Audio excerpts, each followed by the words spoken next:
Всем привет! Это седьмая серия нашего видеодневничка по Таиланду на машине. И в этой серии мы доберемся с Ранонга до Пхукета, где сделаем короткую остановку, и далее отправимся в центр спасения животных недалеко от Бангкока. Мы отправляемся в путь, а вам желаю приятного просмотра. По дороге с Ранонга мы заскочили еще на один водопад. Но, как я уже ранее говорил, сейчас в Таиланде начало тропического лета. Столбики термометров стабильно держатся выше 35 градусов. Осадков мало, и большинство водопадов пересохли и превратились в ручейки. А когда мы шли к машине, перед нами проползла змея. В общем, риск был неоправданный. Приехав на Пхукет, мы думали съездить на пляжик, отдохнуть, но нужно было быстро собираться. Через 4 дня нам надо было быть в Бангкоке. И собрав все необходимое, мы отправились в путь. На дорогу до Бангкока у нас было 2 дня. И для того, чтобы использовать время рационально, мы решили ехать сразу ближе к Бангкоку, в Хуахин. Там мы и переночевали. Легким этот путь не назовешь, дорога была загружена, много ремонтов и жара. На следующий день с самого утра мы уже были в центре спасения животных. Проехав по грунтовой дороге, мы заехали на территорию центра. Пока все выглядит очень мило. Слоники ходят, волонтеры чистят озеро. Все чистенько и аккуратно. Далее нас отвезли на территорию центра и началась собственная экскурсия. Как рассказал экскурсовод, идея открыть такой центр родилась в голове у тайского работника фэшн-индустрии. Жил себе человек вполне успешно и весело, пока чуть не погиб в автокатастрофе. Потом наступил катарсис и открытие центра.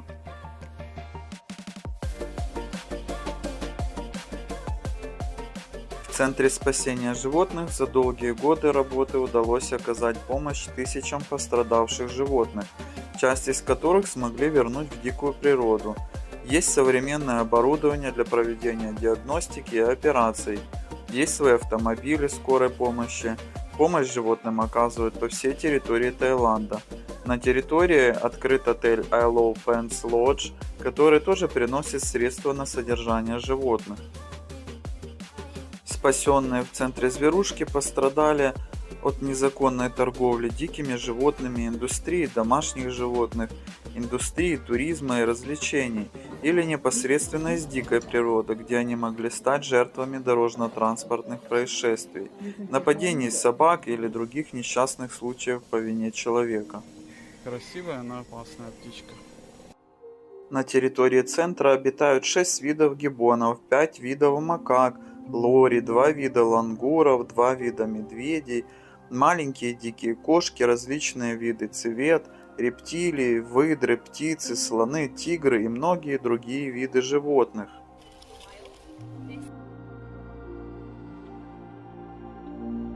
Вскоре гид в подробностях поведала, от чего страдают и гибнут дикие животные Таиланда, от чего в душе все переворачивается.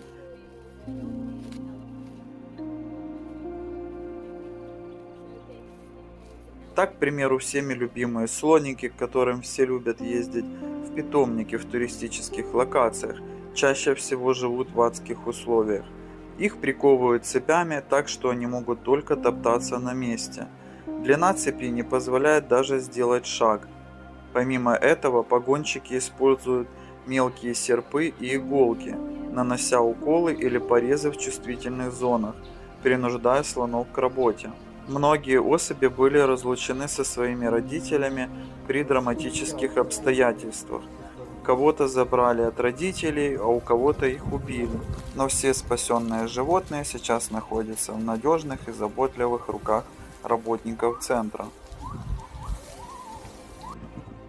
Что касается медведей, они также страдают от рук человека.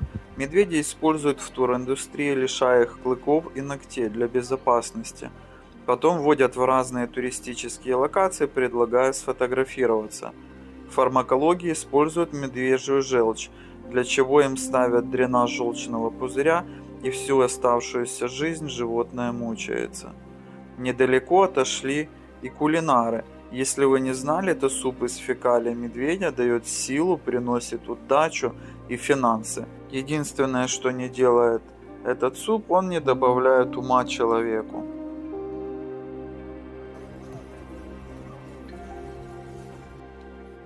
Макак и обезьян тоже часто используют для заработка на туристах. Это фотоиндустрия. Эти животные также лишаются клыков, а всю свою жизнь проводят на привязи. Фермеры часто используют обезьян в кокосовом промысле. Их так и называют кокосовые обезьяны. Они сажаются на длинную цепь и каждый день бегают на пальмы за кокосами.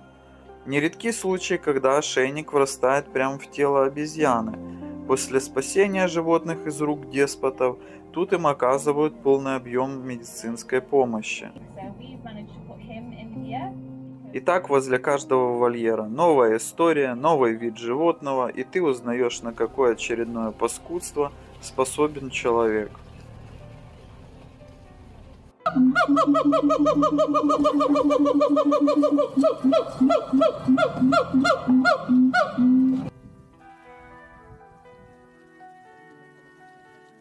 В центре работает команда спасения. После получения сигнала о помощи животному на место выезжают работники центра. Они оценивают обстановку, состояние животного, решаются все юридические моменты, а потом животное попадает в центр. Тут ему оказывают всю необходимую помощь. Современное оборудование позволяет проводить необходимые обследования, такие как рентген, УЗИ, кардиограмма, лабораторные показатели. После оказанной помощи животные отправляются в индивидуальные вольеры для реабилитации и адаптации. С ними работают сотрудники центра, и если после реабилитации животное контактное, не агрессивное, его переводят в вольер к другим животным. Часть животных удается реабилитировать и вернуть в дикую природу, а часть ввиду своих физических или ментальных увечий останутся в центре до конца своей жизни. Одной из главных ценностей центра является оправдание ответственности человека перед животными и окружающей средой. Люди здесь учатся уважать природу и заботиться о ней, вместо того, чтобы использовать животных для нашей выгоды. Мы должны учиться существовать с ними. Наряду с дикими животными тут спасают и домашних питомцев, которых после лечения можно взять себе на опекунство. Так у этой милой собачки всего 3 лапы после несчастного случая, но она так мечтает о любящем и добром хозяине. Еще одна душераздирающая история спасения теперь от обезьянки. Ей 34 года. Ее забрали от родителей, а их убили у нее на глазах. После чего обезьяну забрали в школу, где она прожила в вольере целых 32 года, радуя детишек. На протяжении 10 лет школу уговаривали отдать ее в Центр спасения животных, но безрезультатно, пока финансовые трудности в эпидемию ковид не вынудили сделать это. В пору ковида в затруднительном финансовом положении оказались многие компании. Лечение, реабилитация, а также содержание – это далеко не дешевое удовольствие.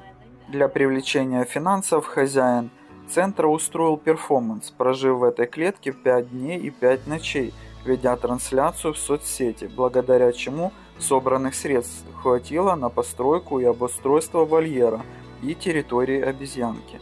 Теперь он в безопасности и проходит адаптацию.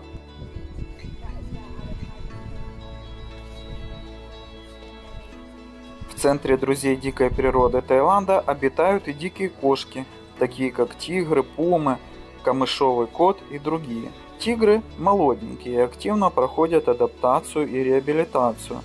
Хоть кошечек и кормят мясом, у них появляются охотничьи инстинкты.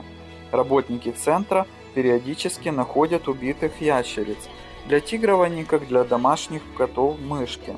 И это отличные новости, так как проявление охотничьих инстинктов для хищников в дикой природе являются одним из главных навыков, способствующих выживанию животного. Дикие кошки активны в ночной период времени, а вот днем они любят полежать в тенечке, как, к примеру, вот эта пума. В центре есть и своя кухня, где животным готовят кушать.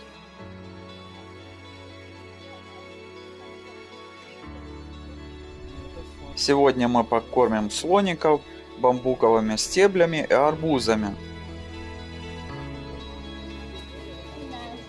Гид показала, как правильно кормить нашего слоника, так как у него ампутирован кончик хобота, и он не может брать еду привычным образом. Для слона хобот является аналогом человеческой руки, а кончик хобота выполняет функцию кисти руки. Мы приспособились кормить нашего слоника, и от этого процесса все в диком восторге. Детей еле забрали оттуда.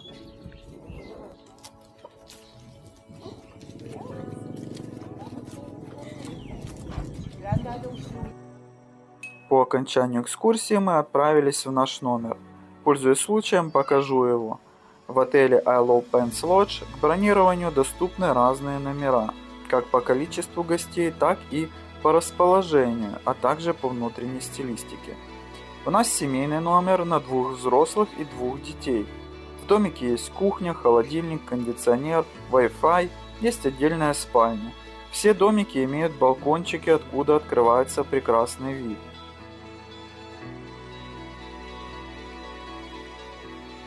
Помимо домиков есть еще и глэмпинг. Это палатка, в которой есть все удобства.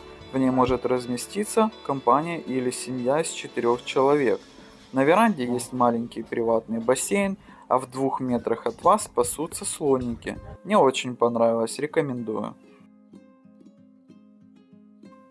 Ну а мы пошли освежиться в общем бассейне. Тут тоже периодически ходят слоники, и из бассейна открывается прекрасный вид на закат над слоновыми угодьями. Ночью, сидя на балконе, мы увидели слоников, правда снять их не удалось, было слишком темно. А уже рано утром мы проснулись под песни гиббоновых птиц. Пешком мы отправились на завтрак, по дороге поздоровались с гиббонами, у них сейчас как раз время песен, но мы их послушаем чуть позже. Так волонтеры едут на работу. Далее мы встретили хвостатых охранников. Ага, правильно. Ну, что? И слоников, которые ждали свой завтрак.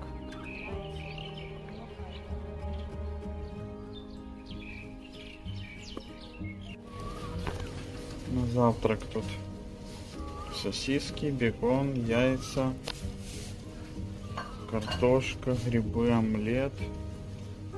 Это суп какой-то, фрукты есть, маракуйя, мандаринки, йогурты есть,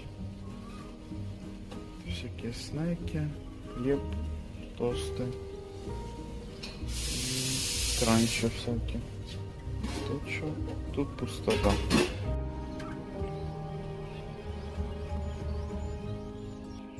Вернувшись с завтрака, у нас оставалось немного времени, и мы отправились к вольерам. Поутру приматы очень активны, и мы попали на акробатическое представление.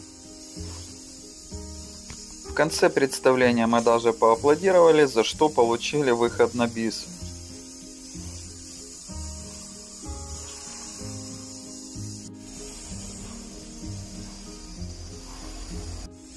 Подходя к нашему дому, мы попали еще и на концерт гиббона и белогривого орлана под аккомпанемент цикад.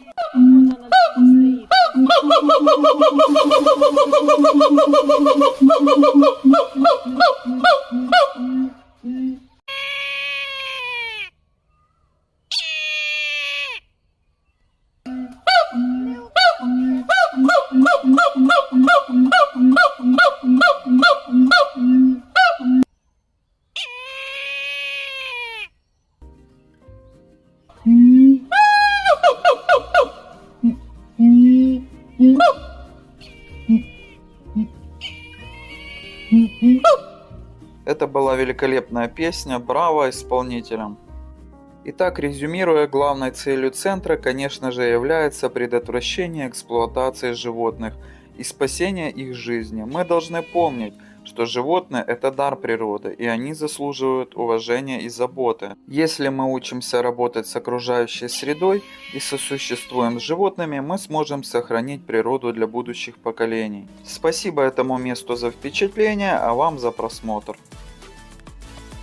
А в следующей серии мы доберемся до Бангкока, где я провожу свою семью на самолет, а сам неожиданно окажусь на острове Ланта. До скорой встречи!